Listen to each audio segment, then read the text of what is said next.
Woo! What's going on, guys? Orange Swarm coming at you again with another video today. We're double dipping, catching up for this the Lions, Detroit Lions training camp. We are in day three. Day three was officially today, 2024. These are some of the observations going on at Allen Park. Thanks to guys like John Macaron, Eric Schlitt, Jeremy Reisman, Jeff Risden, Justin Rogers, Ben Raven, guys that follow the Detroit Lions beat writers. And they put out the info, and I try to get out the info on my YouTube channel. So all the credit goes out to those guys right there. Now, some of the injuries, we talked about the Michael Badgley in the earlier video that I made. Out for the season. Kicker was in a battle for kicker one with Jack Bates, the guy we picked up from the USFL, the Michigan Panthers. He's officially out for the season, torn hammy. Nose tackle DJ Reader still out on the PUP list, physically unable to perform list with that quad, but he was seen running. We'll talk about him a little bit too. Missed practices. Wide receiver Jameson Williams did miss practice today, and DB Brian Branch did miss a practice on day three. There was a death from one of their Alabama Crimson Tide teammates. Kyrie Jackson, who does play, who was a Minnesota Viking, and he died. His funeral was today. Rest in peace. You don't ever want to hear anything like that. So he was at Alabama from 2021 2022, and it was those guys' teammates. So J-Mo and Brian Branch were absent with personal reasons.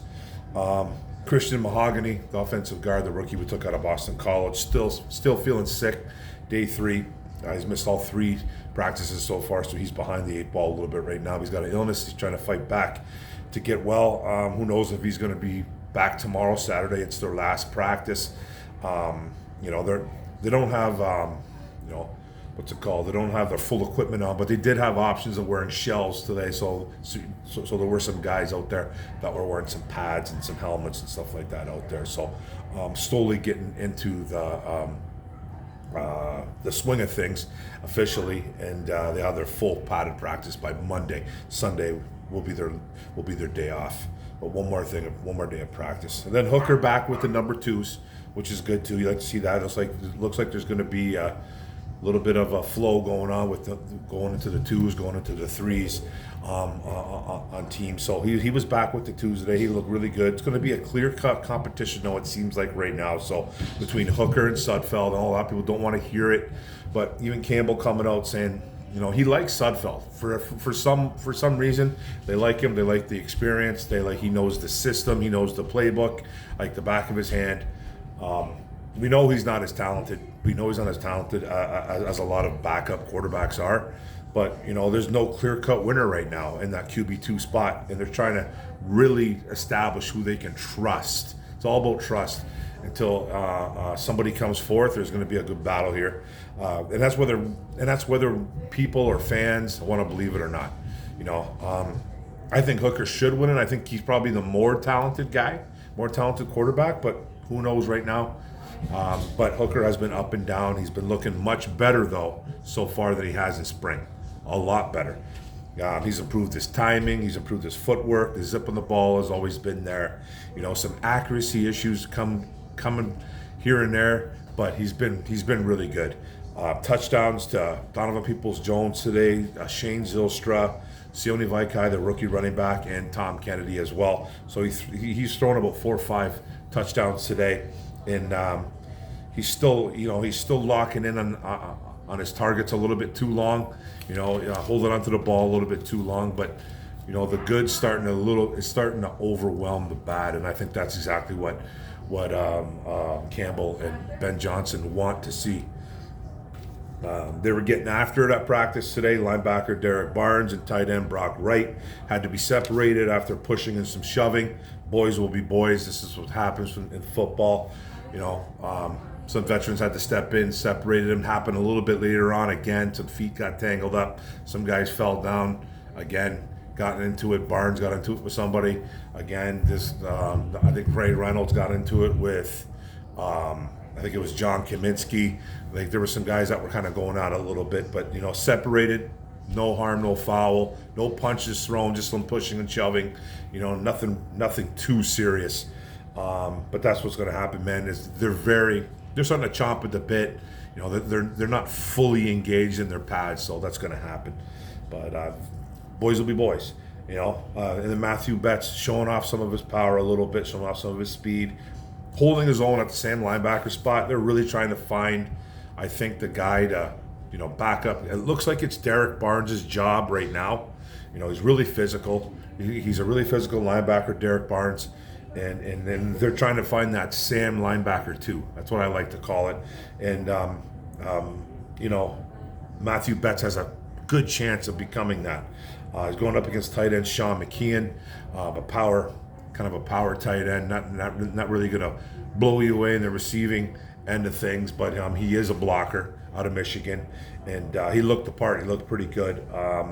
He did get a sack. Remember, no pads. Blew by the competition. Blew by the blocker. Don't know who the blocker was, and then he got to Sudfeld for the would-be sack.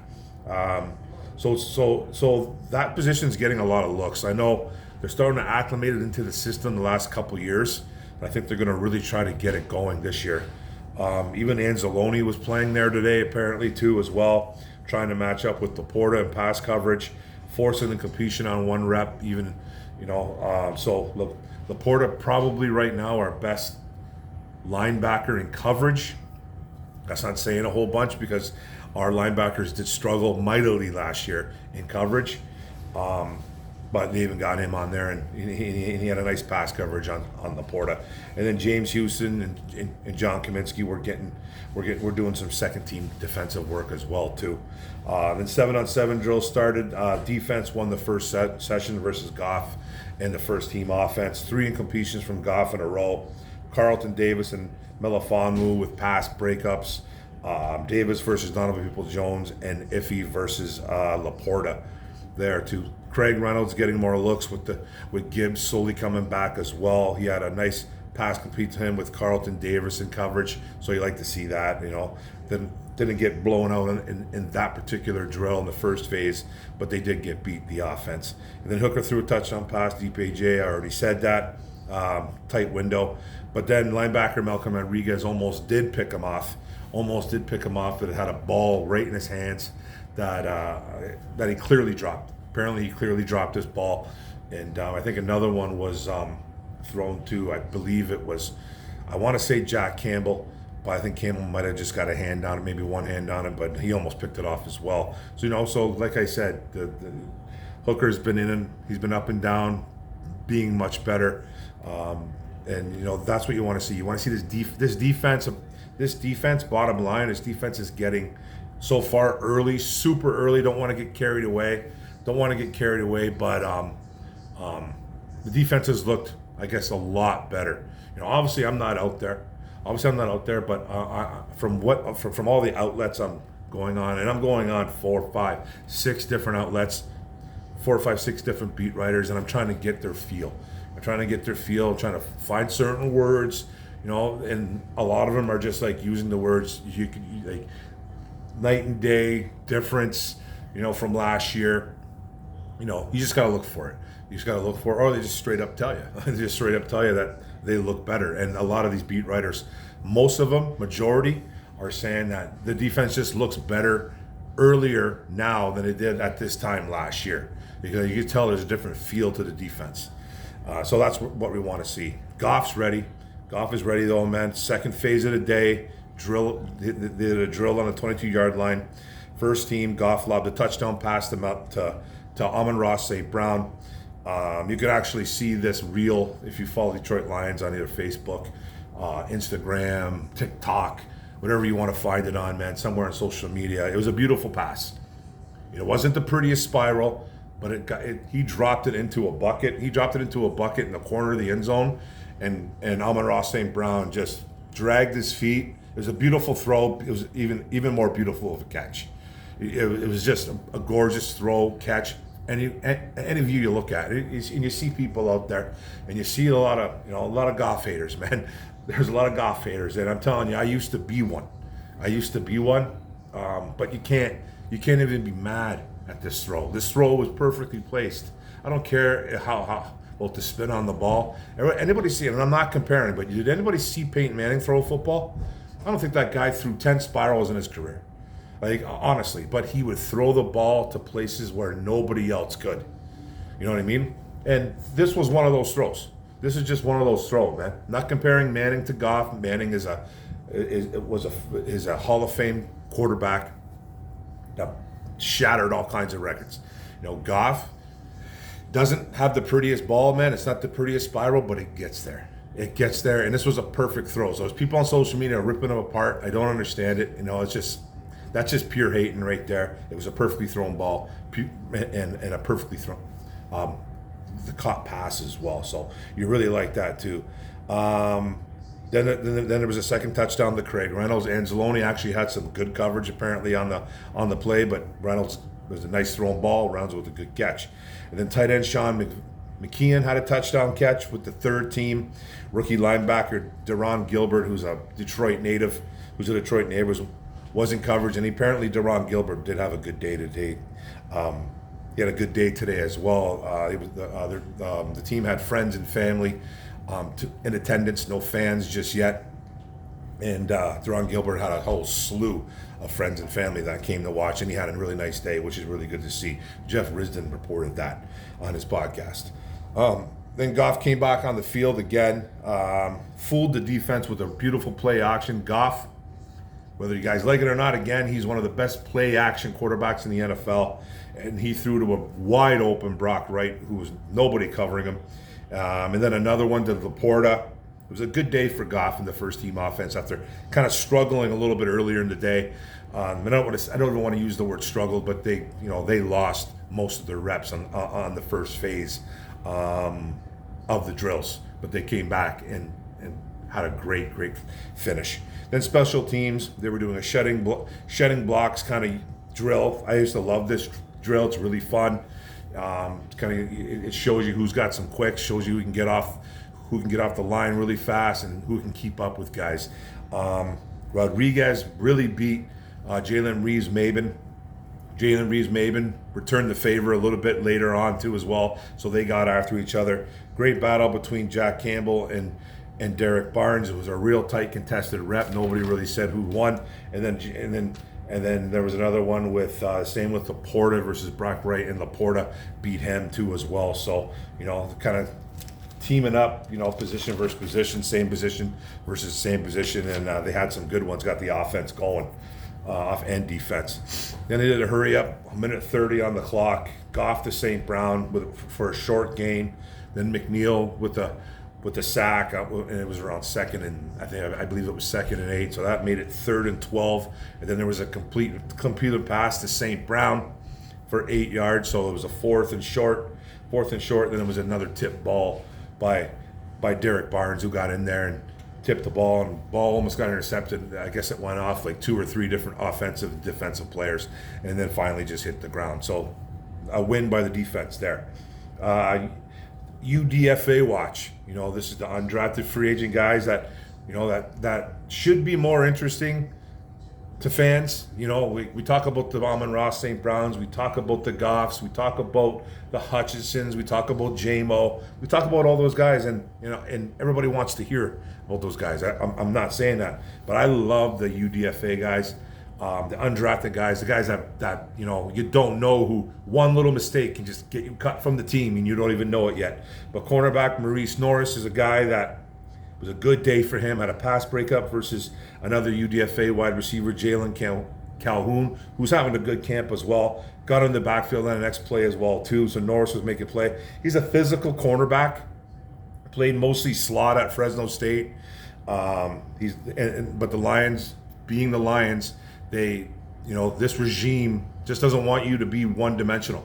They want you to have, versatility. So they got him on the inside and the outside, because they love his possibilities of contributing on either the slot or the outside corner.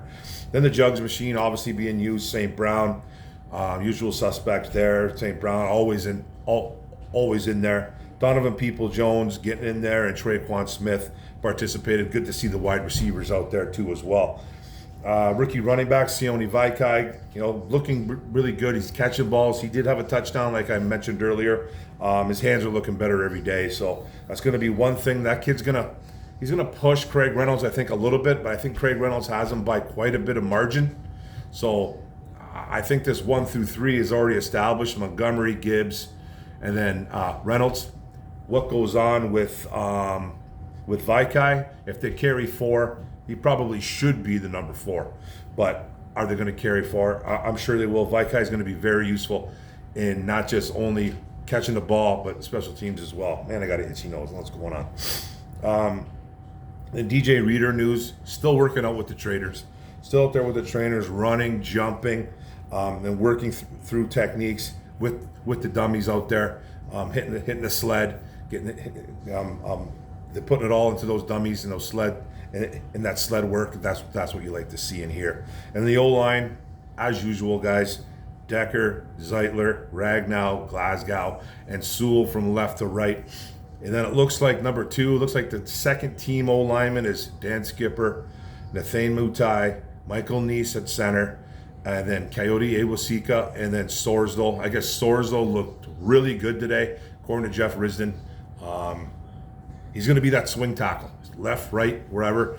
I know they got Skipper out there, but Sorsdal could take that spot, that swing tackle spot. He's for sure the right tackle guy for backing up Sewell right now. But Sorsdal apparently has been looking really good in camp so far. He's locking dudes down.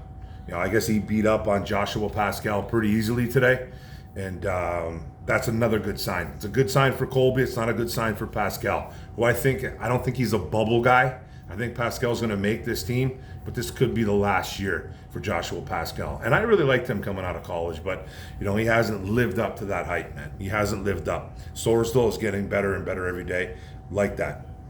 Amik Robertson, a little bit of Amik Robertson talk. He's mainly on the third team reps today, but he did get some number 1 team defensive looks today in the slot. They're playing in the slot because Brian Branch is not doing he's not doing a lot of team drills. He's just doing some individual work here and there. They're trying to slowly getting him acclimated to to camp too as well. So Amik Robertson getting in the third team and getting some first team looks too. So that's a good sign for Amik. And then no JMO, no problem. Wide receiver Caden Davis, who's been balling. Donovan Peoples-Jones getting some work with the ones with the first unit alongside guys like obviously St. Brown, Khalif Raymond, Antoine Green, and Darius Fountain. Darius Fountain is another guy, like I talked earlier, is going to be a guy that's going to be battling big time for that number 5, that WR5. Darius Fountain, Caden Davis, and Antoine Green. Keep an eye on those 3. That's going to be a big, big battle. That battle's bigger than people want it to, will lead it to be. It's, we talk about the depth on the O-line. We talk about the depth in the pass rush. This wide receiver 5 is big. I know it's a guy that probably you're hoping your 1 through 3 and 4 don't go down. But if one of these goes down, you have to have a good guy in place at wide receiver 5. So keep an eye on Green, Fountain, and Caden Davis, guys that are making noise, and even a little bit of Jalen Calhoun, who's making some noise. You got 3-4 guys in there that are going to make a mix. They're making this difficult for these wide receiver coaches, and Dan Campbell himself, and Ben Johnson. So this is a good problem to have. Secondary not allowing any deep balls. Got beat a lot, on the first and second days. No JMO in there today though, so that could be another reason. But they got Raymond who can go deep. Calhoun can run a little bit. Darius Fountain can run a little bit too. So not like JMO, but they can get deep a little bit. But they locked up wide receiver Darius Fountain on one deep ball that they got out. Arnold and Davis were in stride for stride, and the ball ended up falling to the ground. Great defense by the secondary, by Arnold and Carlton Davis. So that's really nice right there. You like to see that. And then some quick hitters, man. Fox still blasting punts. Jack Fox, 55 plusers, and even hit a 65-yarder that bounced and traveled for a 65-yarder. Darius Fountain, not only is he playing well on the field during drills and during team offenses and stuff like that, but he tracked down a punt on special teams and got it inside the 10-yard line. That's a huge way to make a ball club right there. That right there, when you make teams, like plays on special teams, and just say you're not the most talented guy. You're not the most talented guy, and Darius does have some wide receiver talent. That's the thing. But if he's tracking down punts and he's getting to the ball and he's down the ball inside the 20, inside the 10, that's humongous for a player. And Darius Fountain, he's not. This is not a brand new to him. This is not new. He played for the Chiefs. He's been around a little bit. You know what I mean? He's not a big time wide receiver, but he's been in the NFL. And he knows what it takes, and that's huge for him. That's humongous for him. He's one of the guys I'm telling you to keep a look on. And then guys like Manuel Mosley, Matthew Betts, talked about it earlier, and Mekhi Wingo all had sacks today. The blitz kind of opened it up a little bit, taking away some blocking schemes. Guy going this way when blitz comes in. So that's really good seeing Wingo get in there, especially Betts too, especially Mosley. Guys that that we're not too sure of. It's nice to see those guys getting the sacks, man. Pressures and quarterback hits and hurries, they matter. They're big. Sacks are number one, guys. Sacks are number one, but we do love the pressures and the quarterback hits too as well. I'm not gonna lie to you, but good to see guys like Wingo get in there and Betts and Mosley, especially Mosley too, right? He's been a guy that's been kind of, I don't want to say outcasted, but just been a guy that nobody really took a chance on. And we brought him in one year, then brought him in again. So Mosley's starting to stack up plays day to day. He's starting to stack up plays, man. He's making that cornerback room a little bit better. Now the kicker's in the building. Like we said, Michael Badgley out for the year. We talked about it. Jack Bates, the Michigan superstar from the Michigan Panthers. He's our guy right now, Bates. They brought in a UFL kicker, Andre Schmidt. Talked about it a little bit earlier, from the St. Louis Battlehawks. This is a guy that was probably the best kicker in the USFL last year. I think he made the most field goals, even hit like 6 out of 10 50-plussers. That doesn't have as strong as a leg as Bates, but has a leg. Has a very reliable leg. 81, 82%. It's a guy that is going to push Bates. We also brought in Matt Amendola. If you remember his name, Matt Amendola, he played for a few teams. One team I want to say is Jacksonville. I think he's been around for a little bit, Matt Amendola. Lucas Haversick, don't know much about him. And then a guy named Matthew McCrane that they've brought in. Those are the three guys, three guys including Andre Schmidt, which makes it four right there. So those are the four guys they brought in. Schmidt, kind of know from the USFL. Amendola has played. I think one of these guys hasn't kicked since 2018. Not sure if it's Haversick or McCrane, but one of these guys hasn't kicked for like 5 years, 6 years. So, you know what I mean? So that's a little bit discouraging there. He wants to get back in the game. But and then the other guy I've never heard of. I've heard of Amendola though, and I've heard of Schmidt. So there's kickers coming in, guys. It's not just going to be handed to Jack Bates like a lot of people are saying on social media again. That's Jack Bates' job. It's not. It's not. I love to see Jack Bates win this job. Why? You know what I mean? Just run away with it. I really don't want to see a kicking battle. I honestly, I'm not looking forward to a kicking battle because when I hear about kicking battles, that means one of them's not doing that well. That's what that usually means to me. Like, you don't want to see a kick, like a running back battle and stuff like that. It's a little bit different. A kicking battle, you don't want your kicker to be a guy that you don't trust or a guy that can't kick this, a guy that can't do this. I want someone to run away with this. And I hope it's Jack Bates. Because Badgley's gone. He's gone. He's on the IR. He's never coming back. He'll probably never be a Lion again. You know what I mean? And good luck to Michael Badgley in the future. I'm sure he'll catch on to a team in 2025. I'm sure he will. So that's it, guys. That's the end of it. It was a long one, over 24 minutes. I appreciate it. Trying to get these out every day. I'll try to get the next one out tomorrow. I got some things going on tomorrow though, so it might go into Sunday. It might go into Sunday. I'll try to get it. I'll try to get day 4 out tomorrow, which is Saturday, but I think it's going to be Sunday because I got some things going on tomorrow. But thanks a lot, guys. I really appreciate it. Appreciate you coming in here and watching me talk about our lovable Lions. Day 3 of camp wrapped up, all caught up right now. Appreciate it. Don't forget to hit the subscribe button, the bottom right. Don't forget the notification bell up top. Don't forget to like, comment, share this video out. Share it to all your friends and family. I really appreciate it, guys. One Pride, Detroit versus everybody. Let's go. Boom.